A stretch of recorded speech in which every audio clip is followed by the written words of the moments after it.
21শে জুলাই আমাদের কাছে বিশেষ তাৎপর্যের তো বটেই, কেন সামনেই নির্বাচন। আমরা জানি প্রত্যেক বছর 21শে জুলাই তার পরের বছরের জন্য একটা চ্যালেঞ্জ হয় এবং আগের বছর রেকর্ড ব্রেক করে। আমি নিশ্চিত এবছর 21শে জুলাই সেম হবে। 26-এর আগে শেষ 21শে জুলাই অবশ্যই তাৎপর্য আলাদা। নেত্রী বক্তব্য রাখবেন, অভিষেক বন্দ্যোপাধ্যায় বক্তব্য রাখবেন, তৃণমূল কংগ্রেসের কীভাবে আগামী দিনে পথ চলবে 21শে জুলাই তার বার্তা দেবে।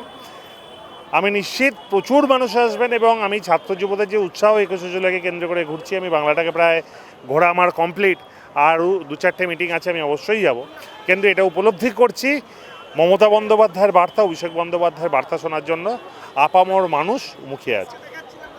একদিকে বিভিন্ন 21শে জুলাইয়ের প্রস্তুতি, অপরদিকে আগামীকালই রাজপথে নামছেন মমতা বন্দ্যোপাধ্যায়, অভিষেক বন্দ্যোপাধ্যায়। বিজেপি শাসিত রাজ্যগুলিতে বাঙালিদের অপমান করা হচ্ছে, এই অভিযোগ। দেখুন, এটা তো ঘটনা। বাংলার রক্ষার্থে তো সবচেয়ে বেশি লড়াই করেছেন মমতা বন্দ্যোপাধ্যায় এবং আজকেও করে যাচ্ছেন। নিশ্চিত থাকুন আগামী দিনেও বাংলাকে রক্ষা করার জন্য মমতা বন্দ্যোপাধ্যায়, অভিষেক বন্দ্যোপাধ্যায় লড়ছেন, লড়বে।